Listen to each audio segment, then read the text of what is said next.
What is up, and welcome to this live edition of Couz's Corner. Thank you for joining the show today. We're going to talk about my five takeaways from yesterday's victory over the Houston Cougars by the West Virginia Mountaineers. What a day it was. I've had a night to sleep on it, come up with a few things that have been on my mind the last 24 hours or so, and I want to go over those with you all today. I want to thank you for joining, whether you're watching live or whether you're watching on the playback. Let's go ahead and jump in, and then I'll get to comments once I get through my opening statements here, or get through my list. But number one, I think there's no question now, if there were any doubts about Scotty Fox being the quarterback that needs to carry this team for the rest of this season, I think he ended all that. Now, he didn't go out and put up these massive numbers, but what he did showed a lot of poise, showed a lot of maturity, and showed that he is capable of leading a Power 4 football team as a true freshman, and he's only going to get better. Before I jump into some actual stats, I want to talk about a couple things I noticed with Scotty that really doesn't show up on the stat sheet. Number one, and others have talked about this, but the 4th down and 4 play where he ran for a touchdown on a draw play. If you listen to Coach Rod's post-game press conference, he talked about how that was an RPO. Scotty had the option to make the call there as to what he wanted to do. He saw what the defense was giving him, and he took it upon himself to keep that ball and run for that draw up the middle. And he ended up getting a touchdown run out of it. I think it was a 24-yard run, something like that. Huge play in that football game. Huge play. Scotty Fox showed the maturity to know what to do, make the right decision. The second thing I noticed, I think this was in the second quarter. I think there were about 10 minutes to go, maybe in the second quarter. I could be wrong on the timing, but it was a 3rd down and short run play, I believe, or maybe a 4th and short run play. He hands the ball to Diore Hubbard. Diore Hubbard is running. He scored it straight ahead. Well, all of a sudden, Scotty sees a hole opening up on the left side of the line in the A gap between the center and the guard, right? Scotty takes his hand, and I noticed this on the replay on television. He takes his hand and he shoves Diore Hubbard in that direction. Almost like, hey, man, you need to go there. There's a hole. And I don't know how many freshman quarterbacks are going to do that. Again, that's something that doesn't show up on the stat sheet, and had it not been for the replay showing it, I wouldn't have even seen it. Let me know in the comments if you all saw that as well, because it's kind of something that could go unnoticed. But I really like the maturity he played with. He ran for 2 scores, threw for another one. Again, his numbers weren't gaudy, but he made really good throws. Matter of fact, let's just go into the numbers real quick and talk about his stats. He had the 3rd highest. This was according to QB rankings, I think it was on X. They put out a chart, but he had the 3rd highest QBR among P4 quarterbacks yesterday. The 3rd highest in the country among P4. He had a 70.1 overall PFF grade, a 67.4 pass grade, and a 65.2 run grade. Now, those pass and run grades, they're above average. They don't blow you away, but keep in mind he's a true freshman, but that overall grade is really what's impressive, 70.1. He did not get sacked. He had no turnover-worthy plays and 2 big-time throws in that game, according to Pro Football Focus. And he got rid of the football in an average of 2 seconds flat. So a lot of impressive things, not only from a numbers perspective, but even from a non-numbers perspective, that this guy's doing as far as a leader on the team. He's making decisions that you don't even sometimes, and doing things that you don't even see junior and senior quarterbacks doing. And I just like Jersey Ear says in the comments, it's a breath of fresh air. Absolutely love it. Now, is he the quarterback going forward for this team in the future? I'm leaning in that direction, but I'm not ready to say for sure yet. I still want to see it consistently, but I am convinced that you don't need to go out and overspend on a quarterback. If you've got somebody that you want to bring in from the portal and you don't feel like they're worth what they're asking, I don't think you have to overspend. I think you can build around Scotty Fox, among some other guys we saw perform well in this football game, which I'll get to later here in a bit. But I really like what we saw out of Scotty Fox, and I think there's no question for at least the rest of this football season, he's your guy unless he goes out and just absolutely plays terrible the rest of the way or gets injured. He's the guy you go with. You run him out there, and you do not pull him out. And so far, Rich Rod has not done that the last 2 games. I'm sure he's probably also relieved that he doesn't have to have a quarterback carousel in these games. Now, Let's go ahead and go over to the next number 2 on the list, which is going to be the overall run game. The run game is showing up, and I'm not talking about just a QB run game, which after the Pitt game, really the only sign of a run game we saw was when Khalil Wilkins was in the game running it up 20 times a game, right? Obviously, a lot of that had to do with injuries. Jaheim White injured, Ty Edwards injured. Some of it was due to the struggles on the offensive line, but I've said in previous shows, yes, the offensive line has struggled, but there have been some opportunities there for the running backs, and they have not been able to take advantage of it. Whether it be not running hard enough, whether it be just not seeing the holes, whatever. In this game, they ran harder. The running backs ran harder. They found the creases that they when the O-line did open a crease, did open a hole, they got in it and they ran, and they were able to get yardage. Diore Hubbard goes out and has himself a career day. 108 yards on the ground. You saw, not only that, 91 of those 108 was after contact, which shows you what? He was running hard. I saw one comment on my show yesterday. He was running angry. He was running with purpose. He even played through some injuries, getting banged up late in that game.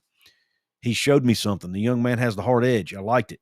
And then you even look at Sincere Bowers, who had 65 yards rushing and had the long touchdown run.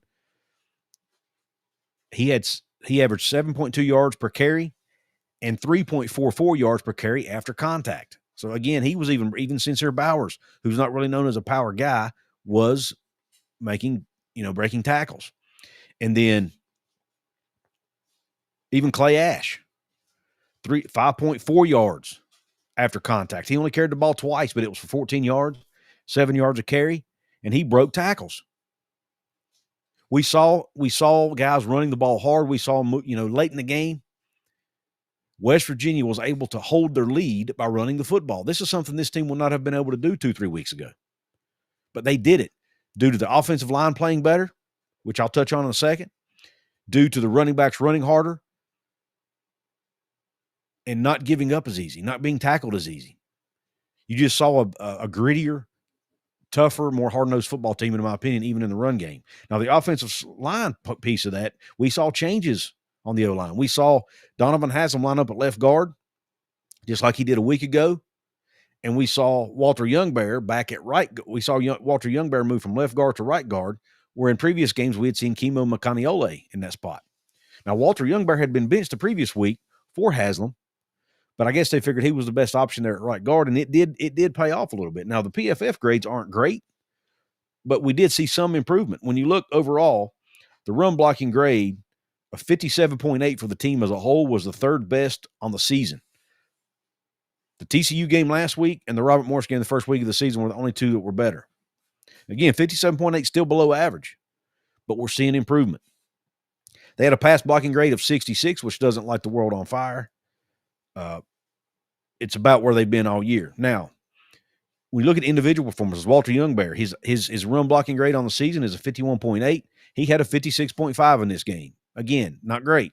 And we did see the right side struggle a little more than the left side in blocking, with Walter Youngbear and Tykeus Crawford being the two guys on that side of the line. We did see them struggle some, but the unit as a whole played much better.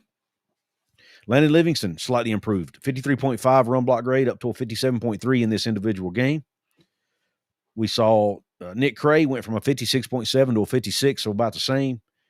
Donovan Haslam, he actually went down some from a 64.1 to a 55.8. However, again, he was part of that left side, and I thought we saw a pretty decent performance out of those guys overall. And then Tykeus Crawford went from a 54.3 overall on the season to a 51.7 in the game, so he went down slightly as well. But again, when you look at the overall unit, and this includes, the tight ends, we saw much improved blocking from the tight end position in this game from Jacob Barrick, Ryan Ward. Both of those two guys had really good blocking grades in the game. So we saw some improvement in the run blocking as a team, and that's something you can build on. I'm of the opinion you stick with this starting five for the next game. Now, if you see Tykeus, maybe you bring Malik Agbo in for Tykeus Crawford, but, in the last game against TCU, he had a really bad day. He did not grade out well at all. So I don't think that Agbo's an improvement there that much. I'm saying you stick with the five. The five that you won with in this game, I think you stick with them. Do not change anything. because I think they have a chance to build on what they did in this game and get even better. So I was really proud of how the run game performed, not only from a running back standpoint, but the offensive line improvements that we saw overall. And I think that's definitely something that we can look at going forward. Now, the third thing I want to talk about is special teams and how they performed in this game. I mentioned in Jonathan in the Golden Blue Breakdown show that Jonathan and I did that the special teams needed to be a factor in the football game. That earlier games this year, they had either hurt the team or not been a factor at all. Well, special teams showed up in this game. They got that turnover late that really helped West Virginia hold on to the lead.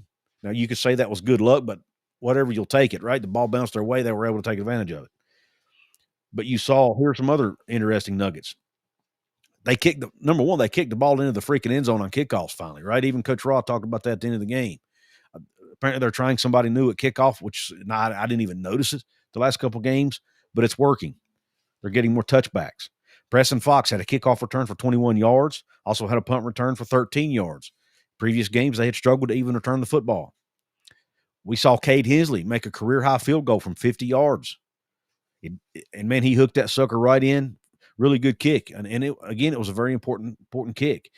It helped West Virginia keep the lead or build on the lead.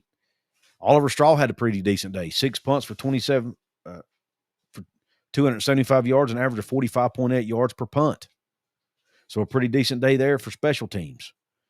I just think special teams actually was a factor in the game when it came to field position and other things in this football game. And they stepped up and did what they needed to do. Were they elite? No, they weren't elite, but they played well and they played a solid game. And I thought they were part of a complete football game. You saw the defense make some good plays and do some good things. You saw the offense play better than they've played all year, and you saw special teams step up and play better in this game too. So again, it was a full game, a complete game in all three phases. Special teams was a big part of that. Now, before we move on, I do have to do something I forgot to do in my last live show. I do have to do an ad break here, so I'll be back in about a minute and a half. Your season, your shot. The NFL season is rolling, and every touchdown can bring you closer to a payout with DraftKings Sportsbook, an official sports betting partner of the NFL. From first touchdown scorer to anytime TD props or the thrill of live in-game betting, every snap is loaded with opportunity. New customers, this one is for you. Bet just $5 and get $200 in bonus bets instantly. Plus, score over $200 off NFL Sunday Ticket from YouTube and YouTube TV. Download the DraftKings Sportsbook app and use code COUZ. That's code COUZ to get $200 in bonus bets instantly when you place your first $5 bet. Plus, over $200 off NFL Sunday Ticket from YouTube and YouTube TV. In partnership with DraftKings, the crown is yours. Gambling problem? Call 1-800-GAMBLER. In New York, call 877-8-HOPE-NY or text HOPE-NY 467-369. In Connecticut, help is available for problem gambling. Call 888-789-7777 or visit ccpg.org. Please play responsibly on behalf of Boot Hill Casino and Resort, Kansas. 21 plus age and eligibility varies by jurisdiction. Fees may apply in Illinois, void in Ontario. Bonus bets expire 7 days after issuance. See sportsbook.draftkings.com/promos. NFL Sunday Ticket offer for new subscribers only and auto renews until canceled. Digital games and commercial use excluded. Restrictions apply. Additional NFL Sunday Ticket terms at youtube.com/go/NFL Sunday Ticket/terms. Limited time offer. All right. Thank you for being patient. And thanks to DraftKings for supporting what we do here on the show. Also want to remind you about Appalachia Digital. Go check them out if you want yourself a new website. Or if you want your current website to be upgraded, go to appalachiadigital.com/Couz. They can take care of you, and that lets them know I sent you. They are the folks who designed our website over at wvsportschat.com, where you can find your written content about the Mountaineers. But thanks again to Appalachia Digital for partnering with us here on Couz's Corner. Now, let's go ahead and go to the third or fourth thing, rather, that I took away from this game against Houston, this win over Houston, and it's the defense continuing to force turnovers. Now, the defense did not have their best day by any means. You know, they still missed a lot of tackles. They missed 13 tackles on the day. Their pass coverage grade was, I think, the second lowest of the entire season for this football team, with a 59.1 grade Again, second lowest of the year behind after only the Utah game where they scored a 30. So, they did have some coverage breakdowns and did allow some big plays. However, they forced 3 turnovers, 4 if you want to count the one on special teams. I give that to the special teams more than defense. But they forced 3 turnovers, including a pick 6, which was an absolute monster play, monster moment in that football game. So you've got to look at the positives. If you have a defense that's struggling in some areas, man, turnovers can offset that, man. When you steal possessions away from the other team, that's absolutely massive. And if you want to look at another negative, they were Houston was 7 of 14 on end of drive conversions, whether it be third or fourth down. That included some third and longs. They completed, I think, 3 third and longs in that game, if not more. That's something they need to improve on. But again, you've got to also take the positives here. We saw guys step up in the game. You saw Devin Grant emerge again as another positive player. Had an overall PFF grade of 80, 77.8 in the pass rush. Had 2 pressures, a sack, a QB hurry, and a tackle for loss. He's now turning out to be a pretty darn good transfer addition to this team out of Incarnate Word.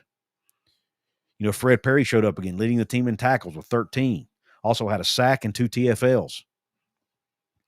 Again, he was flying around all over the place like he always does, causing havoc. And we cannot forget Jamoy Robinson. After getting benched in the previous game, Jamoy Robinson steps up and plays a good football game. He had 3 total pressures on the quarterback. He had a sack, or ESPN credits him with a half a sack. PFF says it was a full sack. I don't know. Nonetheless, he was at least in on a sack. He had 2 QB hurries on the day and a TFL. So a good game for Jamoy Robinson, a 68.6 PFF grade overall, so above average. Can he build on that? If we can see Jamoy Robinson continue to improve as the season progresses, they're really going to need him these last 3 weeks. Can he live up to the hype these last 3 weeks of the season and help this football team? But when you look at the defense overall, I mentioned the forced turnovers. They had 20 stops, which is basically when you stop a play at or behind the line of scrimmage. It's basically constitutes a failure for the offense. They had 20 of those, 12 QB pressures total, 4 sacks, 8 QB hurries. So it was kind of a all or nothing type of day for this Mountaineer defense. They were either making a big play or getting a big play made on them. Not a lot of in between here. They did have a pretty good day stopping the run. They made Houston one-dimensional, and were able to capitalize on that a little bit with a couple of interceptions, a couple fumbles as well. But just I would say if I had to rate the defense overall, I'd probably give them, I don't know, a C plus, maybe a B minus. You have to give the turnovers a pretty high grade, but there are also some things that need to improve. But one thing we know for sure, the defense continues to play hard. They continue to bring it each and every day from an effort standpoint. They're flying to the football again, like they were earlier in the season, and they're creating havoc and forcing turnovers. That's the calling card of this defense. As long as they can continue to do that, I think West Virginia has a chance to win every game they play from here on out.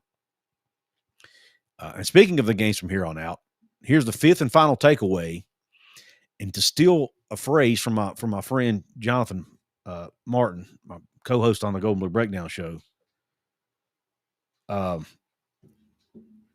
don't want to overreact, but the West Virginia Mountaineers could actually have a shot to make a bowl game. Now, yes, I know it's a long shot. I know they have to win out and win 3 games in a row, which is going to be tough to do, especially considering 2 of those 3 games are against Arizona State and Texas Tech. But here's what I want to point out to you. You got Colorado coming to Morgantown. Even though no game's a gimme, and yes, Colorado stepped up and beat Iowa State, 3 weeks ago? In the 2 games since, they've given up over 50 points each game, or at least 50 points in each game, and they're getting blown out, and they've lost 4 of their last 5. Colorado is a struggling football team right now. They're 3-6, just like West Virginia. They're 1-5 in league play, just like West Virginia, but they're going in the opposite direction. They seem to be declining. West Virginia seems to be ascending as far as where they're at on the season and their performance. West Virginia, last I checked, they were 5.5-point favorites over at DraftKings to win the football game.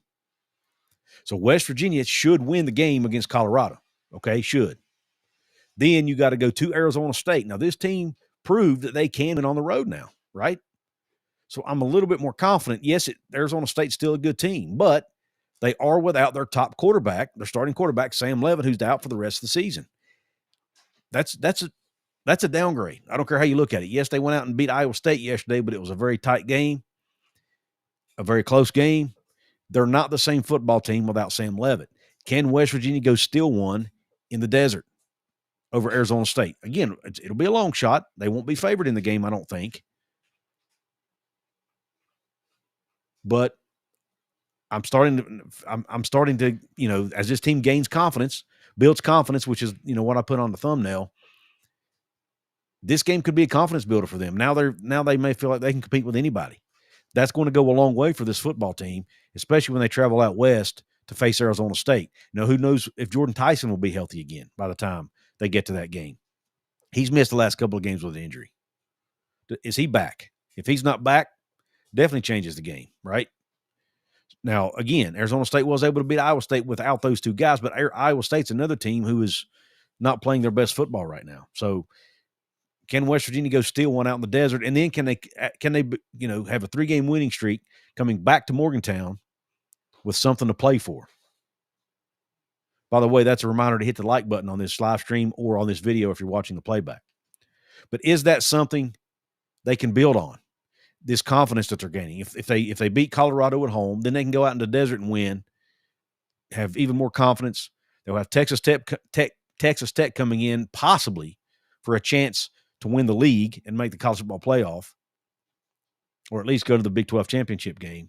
West Virginia once again will have a chance to play spoiler, much like they did this past week against Houston.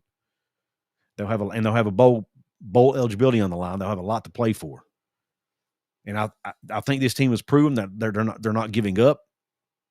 And I think they've proven that they can now potentially sneak up and steal some of these games. Now, Texas Tech still, in my opinion, the most talented football team in the Big 12.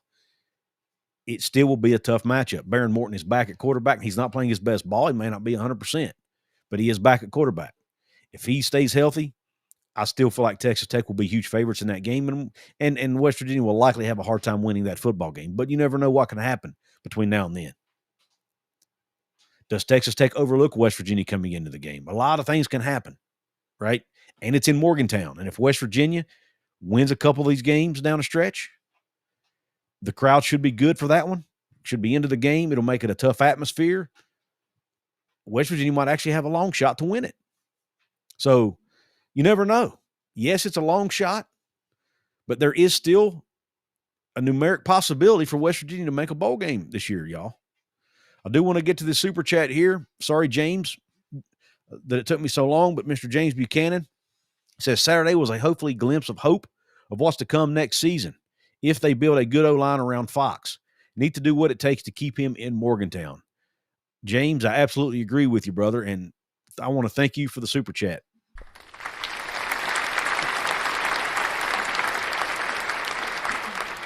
I do agree that you want to keep Fox around. I did a video on that. I think it was on Friday about the 5 key players you need to, that could be, game changers or help turn this program around. He was one of them. And I believe that even more now. And I would probably move him up my list after this game, after this Houston game, to be honest with you. So I totally agree with you. You do what you can to keep Scotty Fox in the fold. We got WVU football going deep in the house. He says, think Hubbard had started that cut, but the push from Fox helped. Just glad it didn't throw Hubbard off balance. Alert play, but could have gone wrong. It was a day when things fell West Virginia's way. And that's a great point.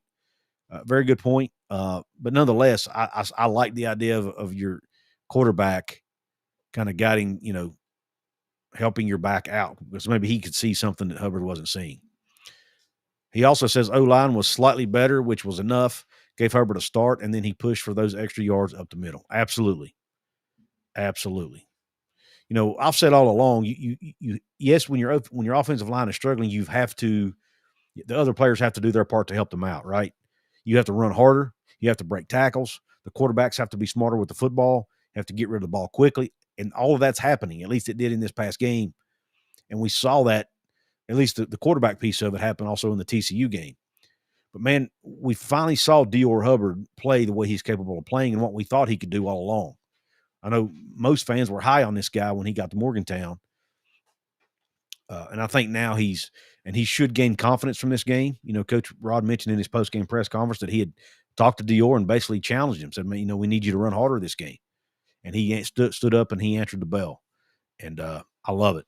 Stanley Metz Jr. in the house says, I doubt Nico stays. Glad to finally see us looking competitive again. Not great, but looking like something to build off of. Yeah, Stanley, absolutely. Something to build on. And right now, when you have a team that's where this team is, you will take all the positives you can get, man. And I do agree. I do feel like Nico will likely transfer.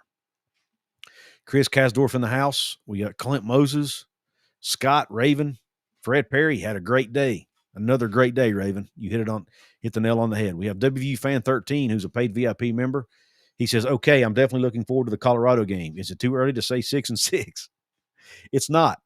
I'm going to pump the brakes. I'm not predicting that to happen. I don't think it'll happen. But it is a possibility now. Where 2 weeks ago, I would have said, no way, Jose. We got Jersey Ear in the house. Got I mentioned Chris Kasdorf. Joshua Leggett in the house as well. What's up, Joshua Leggett? Thank you. Thanks for the shout-out, brother. Drumwolf62 says, how is it not a penalty to push a runner, but if you pull a player, it's a penalty? I think that's the question we all have, Drumwolf. It's definitely puzzling as to why you can push a guy, but you can't pull a guy. What's the difference? You know, I don't know the difference either, man. But nonetheless, that is the rule apparently. Depends on what team shows up, says WVU Fan 13. You're absolutely right. He says if we play like we did yesterday, Colorado should be a win. Arizona State is winnable, and Texas Tech at home is a possibility. Yep. Again, long shot, but a possibility. And again, we got 2 weeks or 3 weeks actually, because West Virginia actually gets a bye between the Arizona State and Texas Tech game. So there's, you know, you get an extra week to prepare, which I think they do too. But you don't, you know, and that will be an extra week for them to get healthier, but it'll also be an extra week for West Virginia maybe to get healthier, right? As guys like Diore Hubbard and others get banged up during these games, you know, they get a chance to heal up before the last game of the season, which will likely be senior day for a huge portion of this football team. Only one turnover was forced. Pick six was a terrible pass that Scruggs took advantage of, as he should. QB kept dropping the ball on his own. Main thing was how D took advantage. Yep, absolutely. I'm not trying to grasp at straws here. I'm not trying to get that technical, but you're right. But this team, like I said in my postgame show, this team 3-4 weeks ago would not have taken advantage of those mistakes, right? This team now is doing that. You have to take advantage of the other team's mistakes when they make them. They did that yesterday. Now, can they continue to do it? We'll see. But if you want to, you know, to be technical, yes, they didn't force all the turnovers, but you still got to give Scruggs credit. He caught the ball, and he broke on the ball, and he played the ball properly. And played his technique properly. I think the way they had that defense set up, it was designed that way for him to kind of be sitting back there unseen by the quarterback. So he played, it looked to me like the way the play was schemed up, he played it properly. So, you know, I think it's a little bit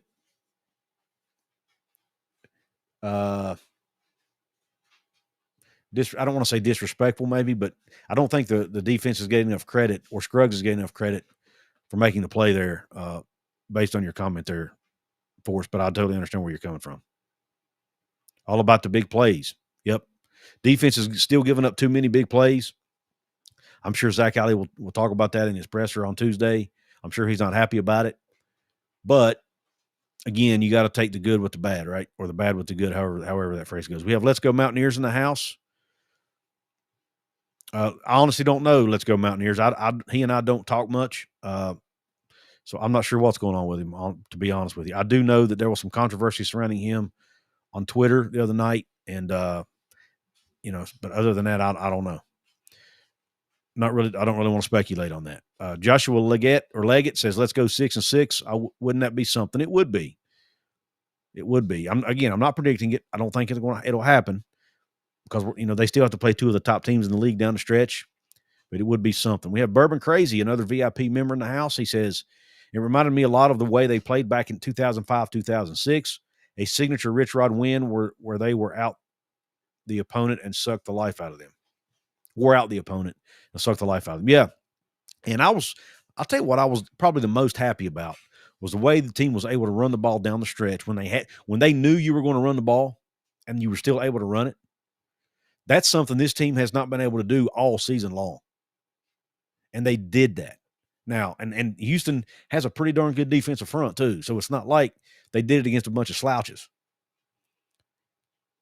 They went out and did it against a good defensive front seven. Kind of reminded you a little bit of the Pitt game, right? What they were able to do against Pitt. Again, can they build off that? Can they continue that momentum? Can the offensive line get even better next week? Can the running back room get even better next week? That's what we have to build on. I love the fact that Sincere Bowers was able to show off his speed a little bit. You know, we saw Clay Ash play tough and break some tackles, run for a first down. So everybody stepped up, and Jacob Barrick, I got to give him a shout out. He had an awesome day from a blocking standpoint, and I think he deserves a shout out. He was he had the highest run blocking grade of anybody on the team with a 74 run block grade. So shout out to Jacob Barrick for his day, and he played 31 snaps in run blocking situations. So he had a really good day. Was really consistent in his run blocking to help that team get much needed yardage. Browns and Beers in the house says, big picture, we have a lot to build off of going into next year. Let's keep it going these last 3 weeks. Absolutely. Now, if we can, even if West Virginia, I want to see us beat Colorado and play tough and competitive against Arizona State and Texas Tech. If I see that, if I see the team continue to play this way, even if they drop those last 2 games, I'll still feel good about going into next year. Obviously, you'd love to win the games, but even if they don't, if we can see them compete, I think it'll let us know that, hey, we're onto something. Then going into the offseason, the big thing will be, hey, can Coach Rod retain the young players that are contributing to this team? Can he keep them? That's what's going to be key after that. But thank you, Browns and Beers, for the comment. Drumwolf62 says, I don't understand why some of the defensive players try to arm tackle and just one hand. I don't know, man. It's baffling to me at times too. And then they also take terrible angles at times. They come in out of control at times. But again, it's a work in progress. Hopefully you can go out in the offseason in portal, get you some guys who can come in and, you know, you're losing a bunch of seniors off the defense. Maybe they can go out and get guys who are better tacklers. And then the players who are staying will you know, just continue to get better and improve on their tackling throughout the offseason. The Derek Carter interception looked just like the Beanie Bishop one versus UCF. It did, didn't it? A kick 6. And that's something I really didn't even mention. I don't know if Coates intended to kick the ball or not. Probably not. I think it was just the way he was falling. But he did. And he got up there and made a play on the ball, a really good play on the ball, and that resulted in a pick 6, or a pick rather, for his teammate. I said a kick 6, it wasn't 6, but you guys gonna understand where I'm going. It was a great play. You know, they were in the right place at the right time. But to me, Michael Coates really deserves probably more credit on that than Carter did, because he's the one who broke the pass up. So a great play by Michael Coates to do that. And Derek Carter, you know, the tip drill play came in handy there. Jersey Ear says we need more athleticism at linebacker. Agree there. I like Ben Bogle there. I like Ben Cutter, but I'm not sure Ben, and I love, and he's tough and he's gritty, but I'm not sure Ben Cutter's athletic enough at that spot. I'd love to see him get a little more athleticism there. We're obviously going to be losing Carrico and Wilson, 2 guys who've played pretty well this year, but you would like to see more athleticism. And I think Coach Rod will address that through both the portal and even through the high school recruiting that he's planning to do this offseason. Bourbon Crazy says, I agree. The way they played the last 2 weeks makes me feel much better about next season and the future. WV Football Going Deep says, that's the point. Play clean and take advantage of mistakes. Absolutely. And the team, for the second straight week, they took care of the football. You didn't fumble it, or at least you didn't lose a fumble, and you didn't throw the ball away. That's what's most remarkable to me so far, at least in Scotty Fox too. The improvement he's made. He in the Pitt game, he comes in and throws 2 quick interceptions in deep in your own territory, which was almost cost the team the football game. But instead of letting that get him down and cause him to lose confidence, he just gets better. He comes out and improves. He improves his confidence. He doesn't lose confidence. He improves his maturity. He continues to work, continues to learn the offense, continues to stay focused and engaged, and he comes out and he plays 2 really good football games. Again, he didn't put up elite numbers in this game, 157 passing yards. Most people aren't going to look at that and say, my God, that guy played a great game. But when you look at the totality, the running, the rushing touchdowns, the decision-making, the leadership, the maturity, throwing the ball away, when you're about to get sacked instead of taking a sack. I mean, I've seen juniors and seniors that take too many sacks. But yet a freshman knows not to do that. And he threw it in the direction of a receiver instead of getting intentional grounding call. I mean, so many things that I love about this young man that they can build on. Like I said, is he going to be the next star quarterback? I don't know that yet. I think it's too early to say that yet. But I do think we know enough, at least today, that we know, okay, even if Coach Rod, he may not need to go out and overspend on a quarterback, he can focus it on other positions. He can focus it on offensive linemen, on defensive linemen, on edge rushers, on defensive backs, linebackers, maybe another wide receiver or 2. And also retaining Cam Vaughn and retaining Curtis Jones and heck, Scotty himself, retaining these guys. Maybe you focus your money there instead of having to worry about going out and getting a star quarterback. That's what I like about it. WVU Fan 13 says, other than some of the obvious changes that need to be made, O-line, et cetera, don't see Rich Rod making any staffing changes for next season. I don't know. The one position I could potentially see changing would be O-line coach. If he's able to talk Rick Trickett or some guys he's more familiar with in the coming back home, maybe. But outside of that, I'm not sure you see a change there. I have called for change at that position. But I'll be honest, if we can continue to see improvement up there, I don't know that I'd be against bringing him back if they can put better linemen in the room. Because at the end of the day, it's more about the Jimmies and Joes, right? If they can get more good linemen like Kevin Brown, for example, that they're recruiting, the Penn State commit, if they're able to get guys like that and keep them and retain the guys that are on the roster now, like Cray and Livingston and Haslam and Agbo and Bosley and Isosa, if you're able to keep all those guys, and you got Camden Goforth coming in, the stud freshman as well, who's basically just one big pancake block. If they can put good pieces in that room, then maybe Big Nell can stay. I don't know, but I'll trust Rich Rod to make those calls. It's Coop says we need to get the ball to Cam Vaughn more. I agree. Look, man, they were trying to. Scotty overthrew him, or I should say underthrew him a couple times.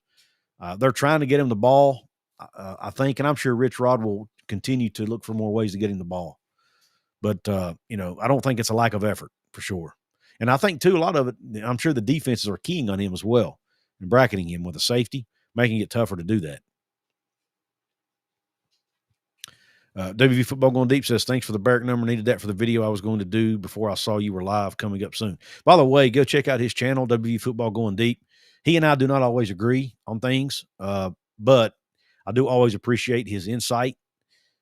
He always goes in depth and sometimes gives a little bit different angle to things than what I might give or others may give. So if you're somebody who likes deep thinking and insight, and somebody who's not afraid to maybe disagree, then go check out his channel. I think he does a good job over there. Got Raven, got Jersey Ear, and another channel to go check out is Jersey Ear. He says, I absolutely hate the week after the season. The anxiety of guys leaving is always the worst time of the year. Me too, man. Me too. Go check out Jersey Ear's channel. He's got that thing growing quickly over there. He does great work. Go check him out. Raven says she'd like to have a new strength and conditioning coach. Maybe. I'm not really ready to go there yet. I know a lot of fans are. Most of the injuries that we're seeing are not really soft tissue type injuries that would be from a lack of conditioning. You're seeing broken bones and torn ACLs and those types of things. I'm not sure strength and conditioning coach prevents that. Now, if you want to say they're not strong enough, that's a fair argument. But I think this year, the not strong enough argument is mainly because of the guys they brought in from the portal more so than anything else. I don't necessarily think it's a lack of strength and conditioning. You got to remember too, most of these guys are a large portion. I don't want to say most, a large percentage of the guys they brought in did not even get there until summer or fall. So they haven't even been in the strength and conditioning program long enough for it to make a huge difference, to be honest. So I think, but it is a fair critique. And to be honest, you're not the only one that has it. So you're definitely not alone in that. Browns and Beers says, 100% agreed. Care more about Scotty showing he can be QB1 going into the offseason than caring about somehow miraculously making a bowl game. Great point. Great point. Rich Rod let Fox do a lot more RPO than I expected and run more, but worry about that leg. Yeah, according to Coach Rod in his presser the other day, he said it was just a bruise that he'd been dealing with for most of the year. Maybe is it more than that? I don't know. But I do notice he's trying not to take a lot of hits because, as soon as he sees contact coming, he's getting on the ground because they know there's not much to back him up, right? But it definitely is a concern for us for sure. Dropping like flies, absolutely. Absolutely. Well, listen, I'm going to call it a show. I really appreciate you all hopping on with me today. Thanks for hopping in the comments. One more time, I want to remind you to hit the thumbs up button. Drop your comment below if you're watching on the replay. Also, if you're watching on your mobile device, on the replay, you may see a button below that says hype. It'll be between the download button and the thanks button. Please hit that button. You can do 3 of those a week. And all YouTube channels don't have it. I am blessed to be one of the channels that have been given that button. So if you hit it, it will really help my channel grow and help my content get shown to more people. But again, it's only on the replay. It doesn't show up on lives, and it's only on mobile devices. One more time, I want to shout out my sponsors, DraftKings Sportsbook, the sports betting partner of the NFL, and Appalachia Digital, the folks who design their website over at WV Sports Chat. I'm going to get off here and go watch my Buffalo Bills hopefully beat up on the Kansas City Chiefs. I really appreciate you all tuning in. God bless you. Have a top shelf rest of your day, and Q Country Roads.